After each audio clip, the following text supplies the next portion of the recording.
Does true contentment exist? I would say to be content, you also have to have fulfillment. Fulfillment and contentment are synonymous with one another, although they're separate entities. For instance, a car and tires are separate products. However, a car without tires isn't going anywhere. And tires without a car do not have many practical uses. They are designed in different factories. They are sold at different locations. Yet, one is synonymous with the other. I would say that is just like fulfillment and contentment. The question then becomes, does true fulfillment and contentment exist? If it does, where do we find it? And how do we get there? You see people all across the world trying to find that. Most people don't wake up out of bed every day and think, how can I hurt somebody else, right? Most people don't wake up out of bed thinking that unless they're psychopath, and that's a minority of the population. The majority of people want to find true contentment and fulfillment. Some people turn to drugs and alcohol. The dopamine and the chemicals in their brain feel a certain way. They become addicted to that substance. Been there, done that. I've never been a drug addict, but I did enjoy alcohol. You have people who use religion. Don't misunderstand me. I believe in a higher power. I believe in a God. I don't use it as a crutch, though. I know many people, when something goes wrong in their lives, when they lose a loved one, he's in a better place. When they get the diagnosis from the doctor, it's all God's plan. When their life doesn't go as they planned it would, it's God's plan. This world is not my world. When I die, I'm going to go to a better place. You hear all those things. Other people, they turn to other people. They're looking for a relationship. They think another person can fulfill them. I personally know people whose lives are not going the way they expected. Instead of getting more education, instead of working harder at their job, instead of developing a more interesting personality, instead of trying to find a better career to better themselves, they are turning to find somebody else to fulfill them and make them content. The question you got to ask yourself, if you're applying for a job, if you're wanting to date somebody, if you're wanting to be a friend with somebody, is, would I date myself? Would I hire myself? Would I befriend myself? If the answer is no, then you've got to check yourself and you've got to develop your own behavior. The question that you got to ask yourself is, does true contentment and fulfillment exist? My theory on this, mind you, my theory is a scientific theory, not my own theory, however. I try to think of things practically.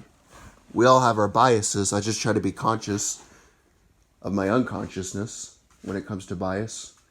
My theory is a scientific study. I will provide a link below. I'm not just going to say, I have a scientific study like all these people do, and then not show you what the study is. I could make it up and pull it out of my ass, but I don't want to do that. I want to actually show you the study.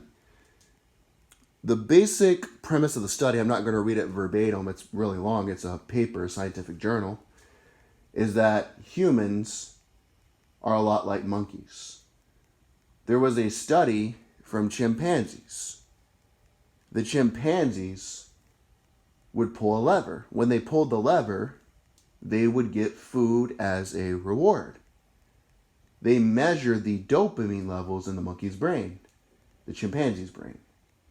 The interesting thing is that the dopamine levels were not the highest when they got their reward.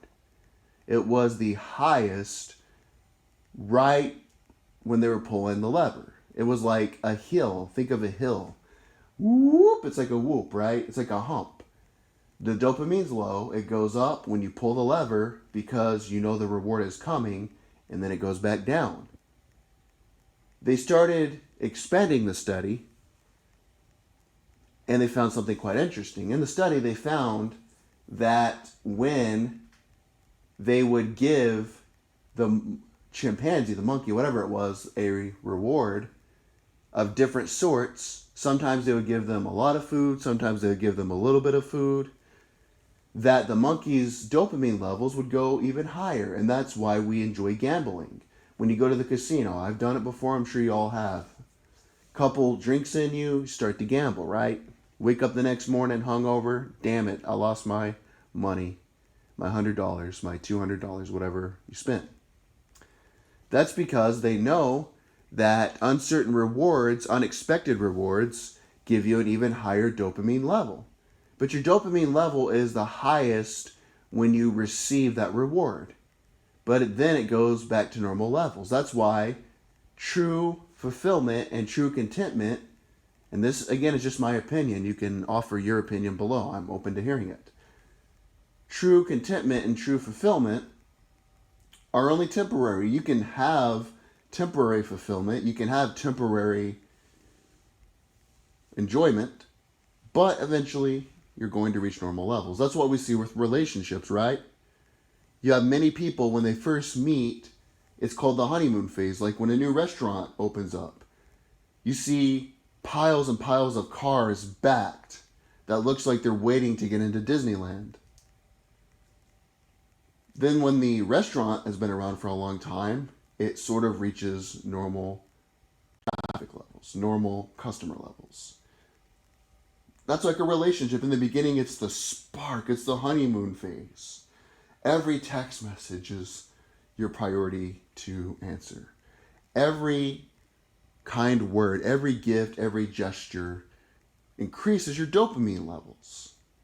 But the more you do it with that person, and I don't mean do it like do it, I mean the more you're around that person, the less that you appreciate them.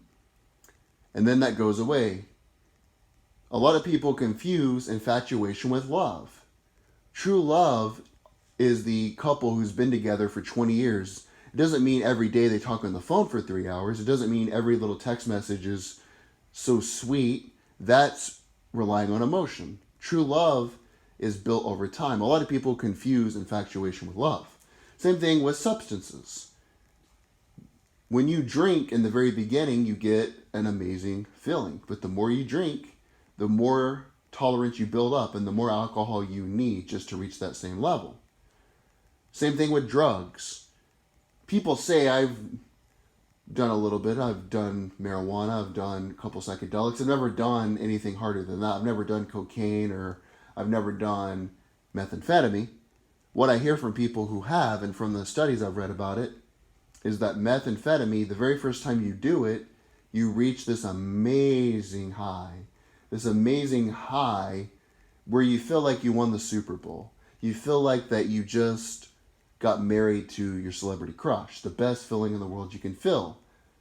And then people, the rest of their lives, try to reach that same high. But the more you do it, the less of that high you get. And after you do it for an extended period of time, you have a come down period. Just like with alcohol. The next morning, you have a hangover.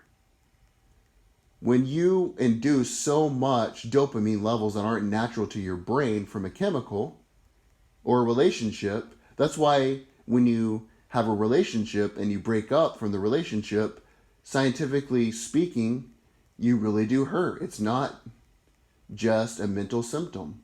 It's like with any substance you get addicted to. The more and more you use it, the more and more you need just to get that same level.